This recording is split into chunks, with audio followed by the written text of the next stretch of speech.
Welcome back to Teal House Farm. We have a guest today, off screen. It's Adrian! She's back. Because today we're trying something new together, and we'll bring you along for the ride. See if I can read. We are going to can mandarin oranges. So I don't know about your kids. My kids love like the fruit cups with the orange. Like they'll only eat the orange ones. And they're like $1.25 a fruit cup. So I figured if we can can some oranges in quart jars, that'll be enough for all the kids except for cranky Annie Banani back there. So I can just open a quart jar for a meal, and then they're all ready to go, and the kids should love them just as much as they love the fruit cups, hypothetically speaking. So we're gonna try it today. So I've got 9 pounds of oranges, and you brought 6 pounds, right? Mm-hmm. So that's 15 pounds together, and we'll just see how much that gets. Do you want to do quarts or pints? Do you want to mix it?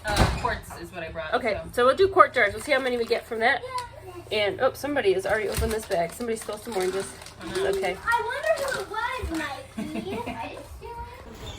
So you will need to can oranges with a sugar syrup. I made a light sugar syrup because after reading several different people's blog posts and opinions, this seemed to be the one people felt like made the oranges taste the best. So this is 11.5 cups water to 3 cups of white sugar. We're going to bring it to a boil to get it all dissolved, and that will go in our jars with our orange slices. But first, we need to peel lots of oranges. Okay, let's get to peeling. So we just took out a big pot to save the peels and another pot for the orange segments. We are going to break apart the oranges into segments. We do want to make sure we get as much of the pith, that's the white stuff, off the oranges as possible. From what I understand, too much pith will leave with a bitter tasting final product, and we don't want that. So Ivy here is helping us, and we're just making sure we get it out of the insides, and then also any strings that are on the outside.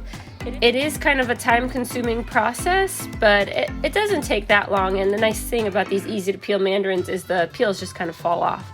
Next up, we're going to wash our jars. If you want to know how to make your own dish soap, I'll link that below. We're going to do quarts today. I think if I did this again, I might do pints. Quarts ended up being an awful lot of oranges in one jar, and I do have a lot of kids, but it was still seems a little bit excessive, so I think I'd do pints next time. But we get those jars all cleaned, and then we're going to sit them in the oven on 220 to sterilize them. They're going to be in there 20 minutes. We wash our lids, and we're going to put these on a pot on the stove.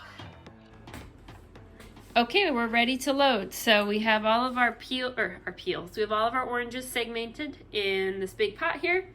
We've got our hot and sterilized quart jars that Adrian's gonna start filling.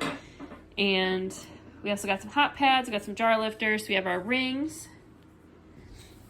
Our sugar syrup we're bringing to a boil on the stove, and then I'll ladle that over the orange slices. We have our water bath canner. Since this is a high acid food, you get to water bath can it. You don't need a pressure canner. And we're going to get that nice and hot. Not up to boil yet, but good and hot. And we have our lids that we brought up to a boil and then simmered here. We're getting ready to bring those over for the jars. Last 2 things we need are a plastic knife to go around the inside of the jar to debubble, to make sure there aren't any air pockets stuck between the oranges. And then we also need a clean cloth, a little bit damp, to wipe the rings off to make sure there's no sugar syrup on the tip of the jar rims so that the lids won't get a good seal. Okay, let's fill those jars. So we have a wide mouth funnel here, and Adrian's just going to start by putting the orange segments in the jar. We want an inch headspace, so we're not going to fill them higher than the bottom of the ring of the jar. And we're also not going to press them in. We don't want to compact them too much. So just kind of loosely pack them in there.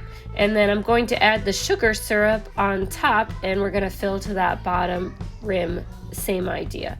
After we're done filling them with the sugar syrup, we're going to go ahead and debubble them. I'll show you what that looks like in a second.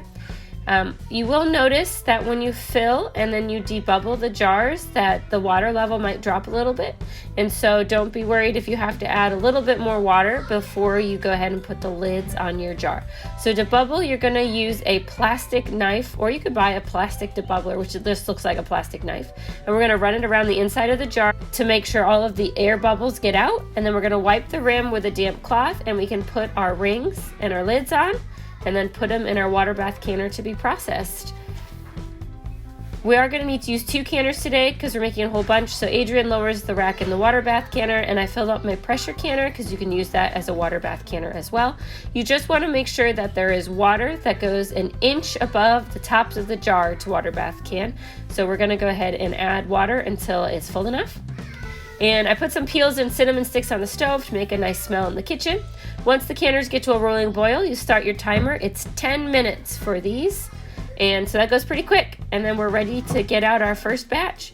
And the color is lovely. It's going to be really nice to look at in our pantry.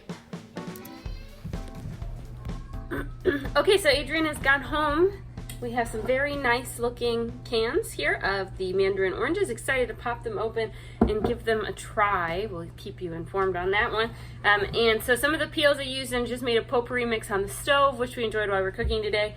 And then I've also have more in this jar. She made one as well. They're soaking in vinegar, and after a couple weeks, they'll be a nice orange scented disinfectant. But there were way more peels than we could use, so a lot of them ended up in the compost pile. And if you have another way that you love to use orange peels, please let me know, because I hate throwing things away. Even though composting is good, right? I hate tossing them if there's a way for them to be useful, and you guys are always so smart, so I'd love to learn that from you. Thanks so much for watching. Enjoy your canned oranges, and we will see you guys next time.